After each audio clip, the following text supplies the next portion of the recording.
भारत में ऐसा माना जाता है, अहम ब्रह्मा रसो विष्णु, यानी कि अन्न में ब्रह्मा का वास है। एक बार फिर से इसको आपके लिए पढ़ देती हूं। अन्न ब्रह्मा रसो विष्णु, यानी कि अन्न में ब्रह्मा का वास है और उससे बनने वाले रस में भगवान विष्णु का वास। ठीक ऐसे ही स्कंद पुराण में भी कहा गया है कि अन्न ही ब्रह्मा है और सभी के प्राण अन्न में ही विराजमान है। मतलब यह कि भारत में अन्न को भगवान का दर्जा दिया गया है। हमारे देश में आज भी कई लोग खाने से पहले पानी के साथ उसका आचमन करते हैं, यानी कि पूजा करते हैं। और ये हमारे देश की एक कहानी है। हमारे देश की दूसरी कहानी ये है कि हमारे देश में एक बड़ा वर्ग खाने की बर्बादी में मास्टर्स कर चुका है। और ऐसे में जिन लोगों की थाली में खाना छोड़ने की आदत छूट नहीं रही, उन्हें हमारा आज का ये विश्लेषण जरूर देखना चाहिए। यहां पर सबसे पहले तो विश्व में भूख की स्थिति क्या है, जिसके बारे में आपको समझा देती हूं। यानी कि पूरी दुनिया के 10% लोग हर रात भूखे पेट सोते हैं। यानी कि करीब 83 करोड़ लोगों को सोने से पहले खाना नसीब नहीं होता है।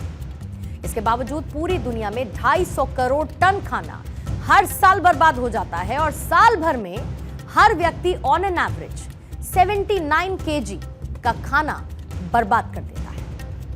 ये जो आंकड़े आपके सामने रखे, ये तीनों आंकड़े चौंकाते हैं और ये दिखाते हैं कि जहां पर एक तरफ लोगों को पेट भरने लायक खाना नहीं मिल रहा, वहां पर हर साल खाने की इतनी ज्यादा बर्बादी।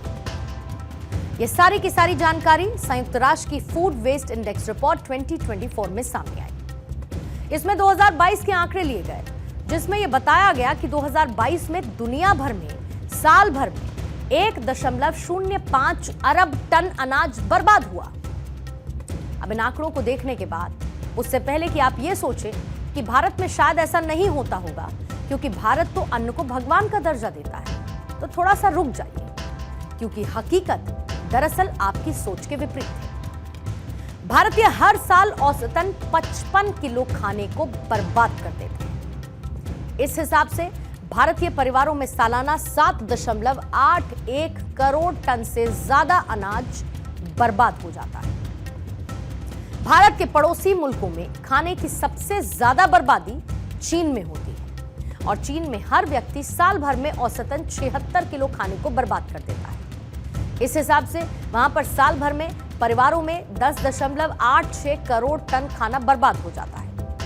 और पाकिस्तान में वैसे तो हर व्यक्ति सालाना औसतन 130 किलो खाने को बर्बाद कर देता है, लेकिन वहां पर साल भर में 3.07 करोड़ टन खाना बर्बाद हो जाता है। इसी तरीके से बांग्लादेश, यहां पर 1.41 करोड़ टन, अफगानिस्तान में 52.29 लाख टन, नेपाल में 28.31 लाख टन, तो श्रीलंका में 16.56 लाख टन और भूटान में 15,000 टन से ज्यादा खाना हर साल बर्बाद हो जाता है।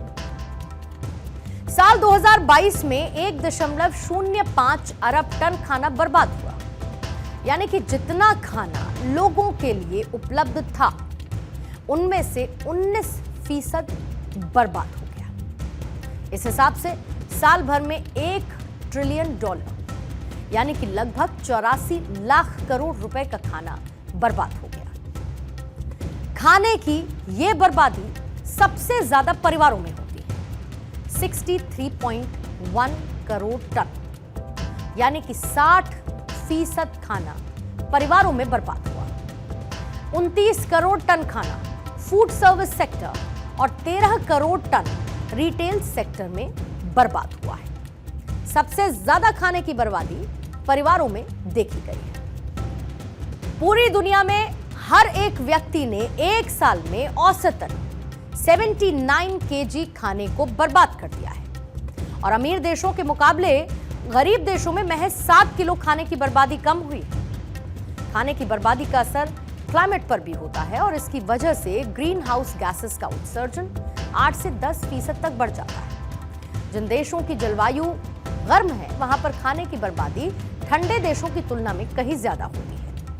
ये वो रिपोर्ट है जो कि दुनिया के डबल स्टैंडर्ड्स को एक्सपोज करती है, जहां पर करोड़ों लोग भूखे सोने पर मजबूर हैं, अन्न का दाना जिनको नसीब नहीं होता है, तो वहीं करोड़ों लोग हैं जो कि खाने को इस तरीके से बर्बाद कर देते हैं। हालांकि कई देशों में खाने की बर्बादी में कमी लाने के तरीकों पर अलग अलग प्रिवेंटिव मेजर्स पर काम हो रहा है। Britain, Australia, Indonesia, Mexico, south Africa सहित कई ऐसे देश हैं जो कि खाने की बर्बादी में कमी लेकर आए हैं।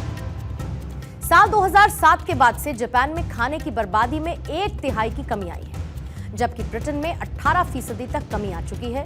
और ये वो कदम है जो हम सभी को उठाना है। खाने की बर्बादी को रोकना है और ये सोचना है कि मैं इसमें क्या कंट्रीब्यूट कर सकता हूं, और कल पर ना छोड़कर आज से ही इसकी शुरुआत करनी है।